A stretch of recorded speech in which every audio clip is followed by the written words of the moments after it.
இப்போ ஏன் இது இவ்வளோ ஆஃபர் நடக்குது? இது ஏன் ஹேபிச்சுவலாக மாறுது இந்த சிஸ்டமில்?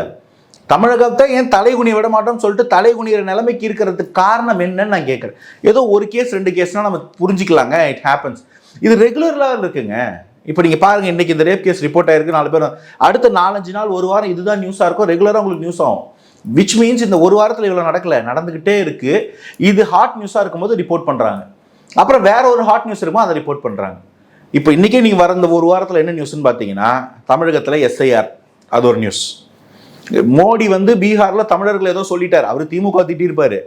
நான் மோடிக்கு சப்போர்ட் பண்ணல, முதல்வருக்கு சப்போர்ட் பண்ணல, அவர் திமுக திட்டிருப்பாரு. இருந்தாலும் அதாவது வடமாநில தொழிலாளர்கள் இங்க துன்புறுத்தப்படுறாங்கன்னு ஒரு பொய்யை ஒரு பிரதமரா இருக்கக்கூடியவர் பரப்பக்கூடாது. அது ஒரு கட்சியா இருந்தாலும் சரி, உள்ள ஒரு தமிழ்நாட்டுல ஒரு எந்த பிரதிநிதியா இருந்தாலும் சரி, நீங்க நான் யாரா இருந்தாலும் சரி, அப்படி ஒரு பொய் பரப்பக்கூடாதுல்ல.